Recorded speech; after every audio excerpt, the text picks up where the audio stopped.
Hello दोस्तों, welcome to निक मैकटेक। तो जैसा कि आपको पता है, हमने लास्ट वीडियो में यूनिट फर्स्ट के इंपॉर्टेंट क्वेश्चंस को डिस्कस किया था। तो अगर आपने वो वीडियो अभी तक नहीं देखी और आप देखना चाहते हो तो ऊपर आई बटन और नीचे प्लेलिस्ट में आपको मिल जाएगी, आप देख सकते हो।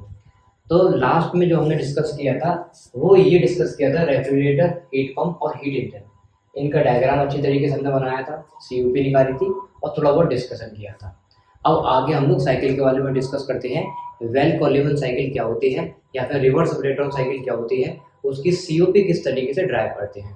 और ये जो क्वेश्चन है ये आपके लिए बहुत ज़्यादा इंपॉर्टेंट क्वेश्चन है, आपके एग्जाम में अक्सर पूछ लिया जाता है। तो देखिए, बड़े ध्यान से इसको समझने की कोशिश करिए। तो देखो, सबसे पहले मैं आपको समझाऊंगा क्या इसमें। सबसे पहले मैं आपको डायग्राम बनाना सिखाऊंगा कि क्या होती है रिवर्स ब्रेटन साइकिल या फिर वेल कॉलिवन साइकिल क्या होती है, उसके टीएल डायग्राम क्या होते हैं, किस तरीके से हम लोग ड्रॉ करते हैं, पीवी डायग्राम किस तरीके से ड्रॉ करते हैं, और लास्ट में मैं आपको सीओपी बताऊंगा किस तरीके से आपको सीओपी ड्राइव करनी है। तो ये 10 नंबर में आपको एग्जाम में पूछा जाता है एक क्वेश्चन। तो बड़े ध्यान से समझिए, बहुत इजी तरीके से मैंने क्या किया, 4 प्रोसेस की मैंने। ठीक है, सबसे पहले मैंने क्या किया, 4 प्रोसेस की। एक तो है हमारी हीट एक्सट्रैक्शन, ठीक है, जहां से हीट की जाएगी अंदर जाएगी, समझ में आया। सेकंड अगर मैं बात करूं, हमने क्या किया, हीट एक्सचेंजर। हीट एक्सचेंजर से क्या होगी, हीट बाहर की तरफ जाएगी। ठीक है, ये हमने कर लिया। और अगर हम बात करें तो यहाँ पे क्या होगा दोस्तों, एक्सपेंशन होगा। तो मैंने अभी तक आपको बताया कि अगर आपको इसका डायग्राम ड्रॉ करना है तो आपको 4 प्रोसेस याद रखनी है। एक तो एक्सपेंडर यानी कि एक्सपेंशन यहाँ पर होता है। दूसरा आपको कंप्रेसर याद रखना है, यहाँ पर क्या होगा, कंप्रेशन होगा। तीसरा आपको हीट एक्सट्रैक्शन याद रखना है, यहाँ पर क्या होगा दोस्तों, हीट अंदर जाएगी। ठीक है, फिर हीट एक्सचेंजर याद रखना है, यहाँ पर हीट हमारी रिजेक्ट होगी यानी कि बाहर की तरफ जाएगी। और आपको एक चीज और याद रखना है, ये जो कंप्रेशन होगा दोस्तों, आइसेंट्रोपिक कंप्रेशन होगा। और यहाँ पर जो एक्सपेंशन होगा दोस्तों, आइसेंट्रोपिक एक्सपेंशन होगा। नेक्स्ट अगर हम बात करें, हीट एक्सचेंजर जो है ये आइसोबैरिक हीट एक्सचेंजर है, हीट एक्सट्रैक्शन है ये भी आइसोबैरिक है। तो ये 4 चीज आपको याद रखनी है। और साइकिल किस तरीके से चल रही है दोस्तों, 1 से 2। तो हम लोग क्या बोलेंगे, 1 से 2 क्या हो रहा है, आइसेंट्रोपिक एक्सपेंशन हो रहा है। अगर मैं 2 से 3 की बात करें तो हीट एक्सचेंजर हो रहा है किसमें, आइसोबैरिक में। 3 से 4 की बात करें तो हम आइसेंट्रोपिक कंप्रेशन हो रहा है। ऐसी 4 to 1 की बात करें तो आइसोबैरिक हीट एक्सचेंजर में हो रहा है। ठीक है, ये 4 प्रोसेस आपको याद रखनी है। अब इसका पीवी डायग्राम और टीएल डायग्राम हम लोग देखते हैं किस तरीके से बनाते हैं। तो सबसे पहले अगर मैं पीवी डायग्राम की बात करूँ, किसकी बात करूँ दोस्तों, पीवी डायग्राम की बात करूँ, तो अगर आप देखोगे 1 से 2 क्या हो रहा है, वही 1 से 2 हो रहा है आइसेंट्रोपिक एक्सपेंशन, है ना, आइसेंट्रोपिक एक्सपेंशन। तो आइसेंट्रोपिक एक्सपेंशन का डायग्राम किस तरीके से बनता है, 1 से 2, ये हमने जो डिनोट किया है ये क्या है, आइसेंट्रोपिक एक्सपेंशन हमने ड्रॉ किया है। ठीक है, 1 से 2 हमारे क्या है, आइसेंट्रोपिक एक्सपेंशन, यानी वॉल्यूम आपको बढ़ता हुआ दिखाई दे रहा होगा। और यहाँ पर अगर मैं आइसेंट्रोपिक एक्सपेंशन दिखाऊंगा तो सीधे स्ट्रेट लाइन आती है। ठीक है, क्या आती है, स्ट्रेट लाइन आती है। तो 1 से 2 मैंने क्या दिखाई है, स्ट्रेट लाइन, कुछ इस तरीके से मैंने स्ट्रेट लाइन दिखाई है टीएल डायग्राम के अंदर। 1 से 2 ये इस तरीके से। ठीक है, नेक्स्ट अगर हम बात करें तो हमारे पास 2 से 3 क्या है, आइसोबैरिक। आइसोबैरिक में क्या होता है, प्रेशर कांस्टेंट रहता है। तो ये क्या है, प्रेशर कांस्टेंट है। तो मैंने 2 से 3 क्या दिखा दिया, प्रेशर कांस्टेंट कर दिया। इस तरीके से हमने सीधी लाइन एक खींची, ये क्या हो गया, प्रेशर कांस्टेंट हो गया। और यहाँ पर अगर मैं बात करूँ 2 से 3 में क्या हो रहा है, प्रेशर कांस्टेंट, यहाँ पर क्या है, एंट्रोपी दिखा रहे हैं, है ना, टीएल डायग्राम में क्या दिखाते हैं, एंट्रोपी दिखा रहे हैं। तो कुछ इस तरीके से बढ़ती हुई दिखाई देगी आपको एंट्रोपी 2 से 3, है ना। तो इसीलिए यहाँ पर ऊपर की तरफ गिराव जा रहा है। नेक्स्ट अगर हम बात करें, हमारे पास क्या है, 3 to 4। 3 to 4 में फिर से आ गया आइसेंट्रोपिक कंप्रेशन। तो आइसेंट्रोपिक अगर है तो हमारी क्या आती है, स्ट्रेट लाइन आती है। तो 3 से 4 मैंने क्या दिखा दी, स्ट्रेट लाइन दिखा दी। और यहाँ पर आइसेंट्रोपी जैसे इस तरीके से 1 से 2 नीचे आई थी, इस तरीके से 3 to 4 ऊपर चली जाएगी। ठीक है, नेक्स्ट अगर हम बात करें 4 to 1 में क्या है, आइसोबैरिक। तो आइसोबैरिक में फिर से वही स्ट्रेट लाइन हो जाएगी, प्रेशर कांस्टेंट, और यहाँ पर क्या होगा, रिडक्शन हो जाएगा 4 to 1। तो इस तरीके से क्या होगा, हमारा डायग्राम बनना है। तो ये आपको डायग्राम याद रखना है, पीवी डायग्राम किस तरीके से ड्रॉ करते हैं और टीएल डायग्राम किस तरीके से ड्रॉ करते हैं। तो यहाँ पर क्या है, ये कंप्रेशन वर्क है आपका, ये टरबाइन वर्क है, इतना से याद रखना है, सिंपल। ये मैंने आपको बता दिया कि पीवी डायग्राम किस तरीके से बनाना है, टीएल डायग्राम किस तरीके से बनाना है। अब हम नेक्स्ट बात करते हैं इसकी सीओपी के बारे में कि भाई सीओपी किस तरीके से हम लोग निकालेंगे। देखो सबसे सिंपल तरीका मैं आपको सीओपी का निकालने का बताऊंगा। तो कल मैंने सीओपी आपको बताई थी कि सीओपी क्या होती है, refrigeration effect upon work input. कल मैंने बहुत अच्छी तरीके से आपको समझाया था। और रेफ्रिजरेशन इफेक्ट कहाँ पर मिलता है, जहाँ पर लो टेम्परेचर होता है वहीं पर हमको रेफ्रिजरेशन इफेक्ट देखने को मिलता है। ये कल मैंने आपको बात बताई थी।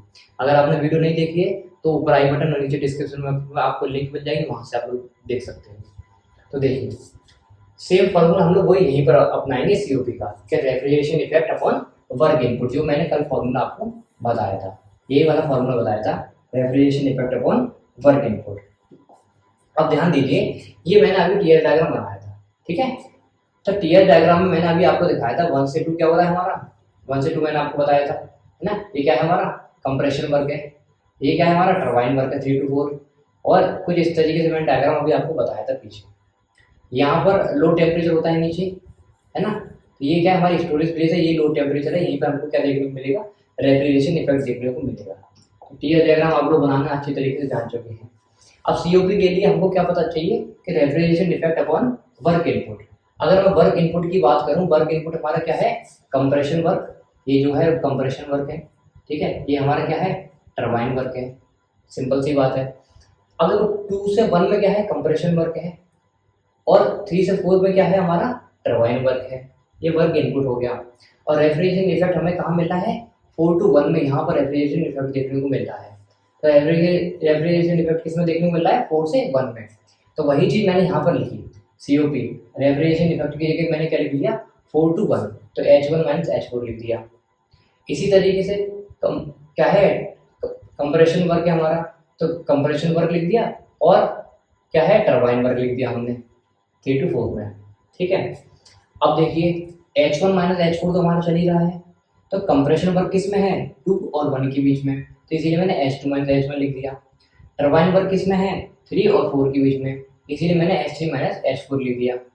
अब यहाँ पर दोस्तों देखिए, जब हमें H1 हटाना है, ठीक है, H1 हटाना है या फिर H हटाना होता है, तो CP∆T मैंने कल आपको बताया था, है ना। CP∆T हम लोग करते हैं, CP∆T करते हैं। तो यहाँ पर CP हमने लिख दिया, तो T1 माइनस T4 लिख दिया, ठीक है। तो T1 में टेम्परेचर में कन्वर्ट करने के लिए मैंने CP का क्या कर दिया, मल्टीप्लाई जो हम करते हैं CP∆T करते हैं, थर्मोडायनेमिक में आपने पढ़ा होगा, और नहीं पढ़ा तो मैंने पिछली वीडियो में आपको समझाया था। इसी तरीके से यहाँ से H हटाना है हमें, तो टेम्परेचर में लाना है, तो हमने यहाँ भी CP का मल्टीप्लाई कर दिया, CP T2 माइनस T1 हो गया। यहाँ पे H3 माइनस H4 है, यहाँ पर T3 माइनस T4 हो जाएगा, ठीक है। तो CP हमने क्या लिया, कॉमन ले लिया और हमने काट दिया, कॉमन लेके काट दिया। तो कुल मिला के मैंने क्या किया, H को हटाकर T के टर्म में लिया है। तो उसके लिए हमें क्या करना होता है, CP∆T के आपको पता होगा फॉर्मूला, वो हमने किया और CP हमने कॉमन काट दिया, सिंपल। अब देखिए यहाँ पर T1 माइनस T4 तो दे रखा है, तो वो मेरे यहाँ पर चल रहा है T1 माइनस T4। नेक्स्ट अगर हम बात करें तो इसको मैंने ओपन कर लिया, इसको और इसको, ये क्या है T2 minus T1, T2 minus T1 लिख दिया। फिर क्या है minus T3 minus T4, minus T3 और माइनस माइनस क्या हो जाता है प्लस T4, सिंपल मैंने ओपन किया है ब्रैकेट। अब देखिए T1 माइनस T4 चल ही रहा है, यहाँ पर देखिए T2 माइनस T1, तो T2 माइनस T3, ये वाला T3 वाला टर्म था वो मैंने पहले लिया है, माइनस का माइनस है, और यहाँ पर T1 है, T1 का T1 है, और ये प्लस का टर्म था, इसलिए मैंने माइनस का लेकर T4 लिख दिया, क्योंकि जब हम ब्रैकेट खोलेंगे तो हमारा क्या हो जाएगा, प्लस का T4 हो जाएगा। कुल मिला के इस टर्म को मैंने इस तरीके से लिख लिया। आई होप आपको समझ आ रहा होगा। अब देखो मैं क्या करूँगा, इसमें T1 माइनस T4 यहाँ पर है और यहाँ पर भी T1 माइनस T4 है, दोनों को मैंने क्या ले लिया, कॉमन ले लिया। तो T1 माइनस T4 को मैंने क्या ले लिया, कॉमन ले लिया। कॉमन लेने के बाद ये T1 माइनस T4 कॉमन आ गया, तो ऊपर क्या बचा 1, नीचे अगर हम बात करें क्या बचा, T2 माइनस T3 बचा, तो T2 माइनस T3 बचा, और ये चीज़ बाहर कॉमन आ गई थी तो इसीलिए माइनस के 1 आ गया। सिंपल मैंने ये काम किया। अब इस टर्म को मैंने यहाँ लिख लिया, देखिए T1 माइनस T4 है ना, तो देखो T1 माइनस T4 है। अगर मैं इसको सॉल्व करूँगा, इसको सॉल्व करूँ तो ये आ जाएगा मेरे पास T2 upon T3, T2 minus T3 upon T1 minus T4 minus 1, simple सी बात है। और T1 माइनस T4 हमारे पास है, तो इससे मैंने ये काट दिया। अभी तो कोई प्रॉब्लम आपको आई नहीं होगी। अब देखिए यहाँ जो कट गया, यहाँ क्या रहेगा 1, और ये T2 माइनस T3 है, और T1 माइनस T4 ये यहाँ पर है, माइनस का 1 माइनस का 1। अब इसको मैंने क्या लिख दिया, इक्वेशन 1, ठीक है। अब देखिए, अब हमें कुल मिला के इसको सॉल्व करना है, इसको सॉल्व करना है, तो हमारा आंसर आ जाएगा, COP निकल कर आ जाएगी। अब देखिए यहाँ पर क्या है, 1 से 2 में मैंने आपको क्या बताया, एडिएबेटिक कंप्रेशन हो रहा था, है ना।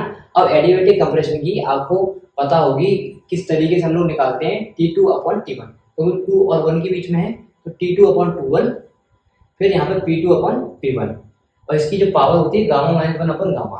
ये फॉर्मूला होता है थर्मोडायनेमिक, हम लोग ड्राइव करते हैं, आप लोगों ने सीखा होगा थर्मोडायनेमिक के अंदर, वो मैंने यहाँ पर सिंपल लिख दिया।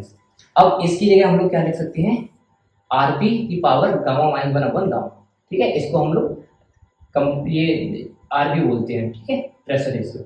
अब देखिए यहाँ पर 3 to 4 में क्या हो रहा है, 3 to 4 में एक्सपेंशन हो रहा है, तो यहाँ पर एडियाबेटिक एक्सपेंशन मैंने लिख दिया। अब देखिए T3/T4 इसी तरीके से हमने लिखा, फिर P3/P4 लिखा, क्योंकि 3 और 4 के बीच में हो रहा है। पावर वही सेम गामा-1/गामा, और यहाँ पर क्या हो जाएगा, RP की पावर गामा-1/गामा। इसको इक्वेशन 2 मान लिया, इसको इक्वेशन हमने 3 मान लिया।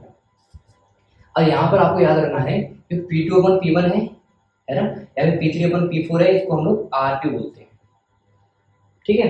अब नेक्स्ट हम लोग आगे बढ़ते हैं। अब हम लोग क्या करेंगे, इन दोनों को सॉल्व करेंगे, इन दोनों को सॉल्व करके हम लोग इसकी वैल्यू निकालेंगे। सिंपल देखिए, मैंने इक्वेशन 2 और 3 को सॉल्व किया, तो यहाँ से क्या आएगा, T2/T1, T3/T4। देखो ये था T2/T1, T3/T4, ठीक है, ये निकल कर आ गया, दोनों को बराबर कर दिया, बराबर कर दिया। अब देखिए मैंने क्या किया, इस T3 को इसके नीचे ले आया, T2/T3 ये नीचे आ गया T3, और ये T1 था वो ऊपर चला गया, T1/T4। अब देखिए T2/T3 यहाँ पर है, माइनस का 1 मैंने इसमें भी किया, माइनस का 1 मैंने इसमें भी किया, ये क्यों किया वो देखिए। अब यहाँ पर कुछ नहीं होता तो 1 मानते हैं हम, दोनों का एलसीएम लेंगे, T3 आएगा, T3 का T3 कट जाएगा, T2 माइनस T3/T3, सिंपल ये होगा, ये मैथ आप लोग जानते होंगे। इसी तरीके से T1 माइनस T4/T4 हो जाएगा। अब देखिए T2 माइनस T3 यहाँ पर है, और इस T3 को मैंने क्या कर दिया, फिर से ऊपर ले गया और ऊपर वाले को नीचे ले आया, T1 माइनस T4 इसके नीचे आ गया, फिर T3 था वो ऊपर चला गया, T3/T4 हो गया इसीलिए। अब यहाँ पर T3/T4 होता है, इसको हम लोग क्या बोलते हैं, RP की पावर गामा-1/गामा। तो इसकी जगह मैंने क्या लिख दिया, RP की पावर गामा-1/गामा, ठीक है। तो इसको मैंने क्या बोल लिया, इक्वेशन 4। अब इस इक्वेशन 4 को मैं इक्वेशन 1 में पुट कर दूंगा, सिंपल। तो इक्वेशन 1 हमारे पास क्या थी, देखो इक्वेशन 1 जो हमारे पास क्या थी, कि COP निकालना था 1/T2 minus T3/T1 minus T4 minus 1, यही तो थी। अब देखो T2 minus T3, T1 minus T4, इसकी वैल्यू क्या है, RP की पावर गामा-1, ठीक है। तो इसकी जगह मैं क्या लिख दूंगा, RP की पावर गामा-1/गामा। तो यहाँ पर सिंपल इसकी जगह मैं क्या लिख दूंगा, RP की पावर गामा-1/गामा। तो COP हमारी निकल कर आ जाएगी। सिंपल वही चीज मैंने यहाँ पे लिखा कि COP निकालने के लिए 1/RP की पावर गामा-1/गामा-1।